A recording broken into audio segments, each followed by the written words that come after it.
Ladies and gentlemen, no order. Order as is mentioned in the sheet. The award to an organization called Praraj Industries to be received by Dr. Ravindra Utkigar, Vice President, Corporate Marketing and Strategy.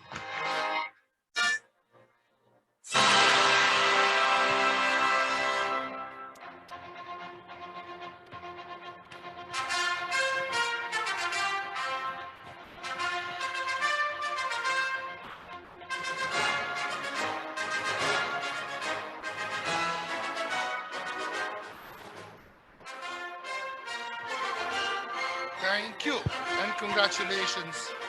Dr. Samir Kapoor, Director at Factors. This brand recognition is special because we believe that we are in unprecedented times.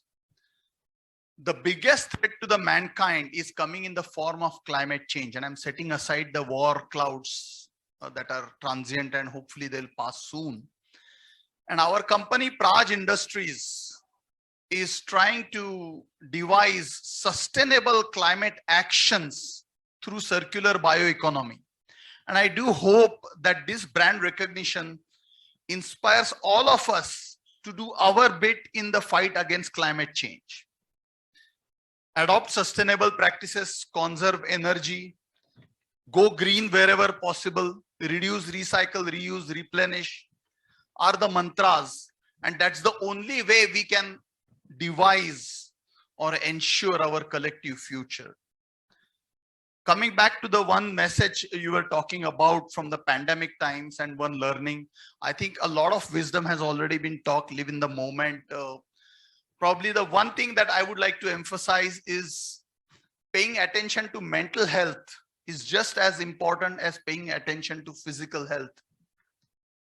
We all have to be very conscious of what kind of content we consume. We've been conscious about food we consume, but it's the content, because we are living in an era where there is an information overload, information diarrhea, whatever they call it. So we have to be wisely consuming the content that is actually going to help us shape up our future. That would be my 2 cents. Thanks again for being here. Thank you. Yeah.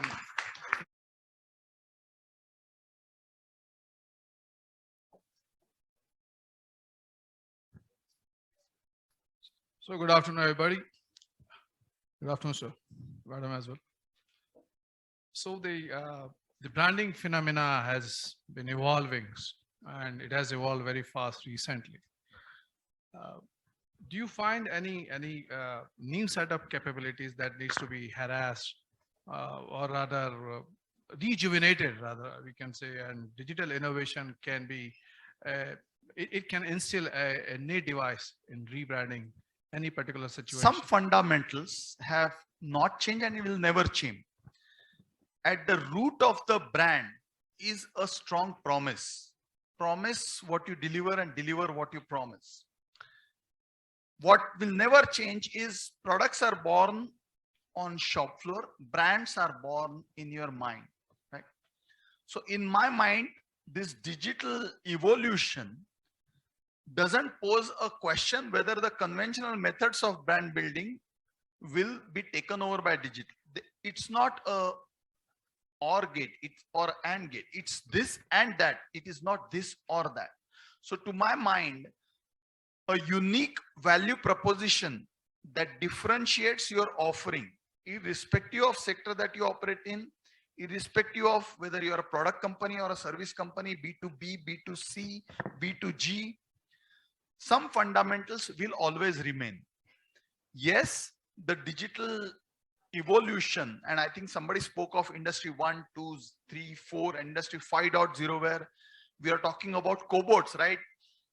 Collaborative robots, where the tactical things are done by robots, which is automation, and transformative things are done by human beings, which will create that kind of an impact.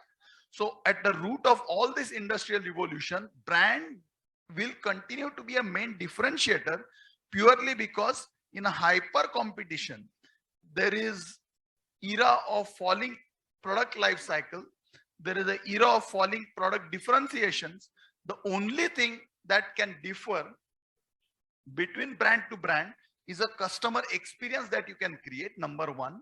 and how you can deliver on your promise. So to my mind, fundamentals have always been there and they will always continue to be there. Life cycle itself, it has shrunk very short, and the experience curve is also very short. How really it becomes very difficult to adjust that particular space whenever the branding, so-called branding, falls into that gambit. So this question is open to Sure. everybody. Anybody else wants to take it? And No, so I think it's a great point. Yeah, everybody understands that product life cycles are falling. Everybody understands that there are product emittents that are coming. Everybody understands that leader has more to give than to take. So there will be people who will copy not only product, but your delivery model, business model, service models. The only way you can stay ahead of the game is by way of, number one, innovation. And when you say innovation, it is a overarching term. It could be process innovation, it could be product innovation, it could be business model innovation, it could be creative financing, it could be a superior experience. And you will always have to keep going up the curve, because the minute your competitors are seeing that this model is working, they are going to imitate. Now, mind you, the cost of innovation is very high, but that's exactly what it is. So you cannot service from the lowest end of the customer segment to the highest end of the customer segment. So you have to pick and choose your target. We call STP, right? Segmentation, targeting, positioning. So as long as you have a sweet spot where your customer segment wants it, you can do it, and it falls outside the competitor delivery place, you are in a sweet spot. But that sweet spot is perpetually moving because others will try to get in, and you move up the ante. So my thing is, you have to always stay loyal to the customer segment that you are targeting, and deliver and keep modifying your proposition and delivering proposition, of course, to stay ahead of the curve. One quick point I wanted to make on the nice point that you made about digital reputation. I think we have seen that digital technology has incredible reach and it has incredible speed. So we call it 24/7 customer. So customer at some point in time, different part of the world, somebody is benefiting from your product or service. We are living in that kind of era. But the reputation that is purely managed using the reviews and AI, ML and digital technology can take you high very fast. But the reality is that if you don't deliver on the promise, it can get you down also in the fast. So that's a limited point I wanted to make, that it is a digital or technology advancement are always built on a strong platform of innovation, which is what will keep your product. So when brand start losing trust, for example, some years ago, the software companies were accused of having high level of pesticides, and we all remember what was happening to Maggie a few years back. How do they come back to the original relationship which they once shared with their consumers? So your insight on this, please. I think that's a great question. And at some point in time, I think every brand will have this trust issue or a challenge. Let me call it a challenge. So I think what is required is a candid assessment. What is the root cause analysis of the problem that is being discussed? And that root cause analysis often is done through third party, because if you do an internal assessment of root cause analysis, there are interested parties doing it, right? So there are independent agencies who can help you do the root cause analysis. You have to be, and I think Mr. Gulati spoke about trust, and this is where it boils down to, that if you are found wanting with respect to your proposition, which means you could not meet your value proposition, it's best to be honest, admit what was wrong, and then actually take corrective measures so as to reinstill the confidence. Now, which also amounts to taking few steps back only to surge ahead really, really fast. And I think to be able to do that, companies or marketeers behind the operations all the time do what they call as customer experience surveys, right? In those experience surveys, they try to find out what are customers' stated needs, unstated needs, needs of today, needs of tomorrow, and obviously a dipstick of perception study, which means how he thinks you are able to fulfill his aspirations or requirement.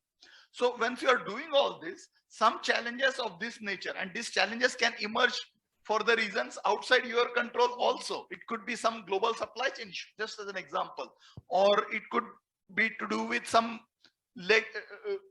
global mandates or regulations that are kicking in, right? So some of these things the brands will always face as a challenge. But who wants an easy ride? I mean, these are the things marketeers are up for it. What you see, what is being discussed here is ahead on the stage marketing. There is a marketing that's going at the back, which is trying to prepare company readiness for tomorrow's challenges today. So I think there is a comprehensive approach taken there, and digital technology is only going to help you prepare for that, which is in the form of big data, data analytics, your ability to actually churn the customer profile, identify their needs. So much is talked about Google and Facebook. One wants to know everything you want to know, and another wants to know everyone you want you know. So I think based on that, they are putting their delivery models. And at the background, we as marketeers, instead of trying to see them as challenge, have to see how we can collaborate with them and devise our offerings to make it future proof. I think that would be my 2 cents. Yeah.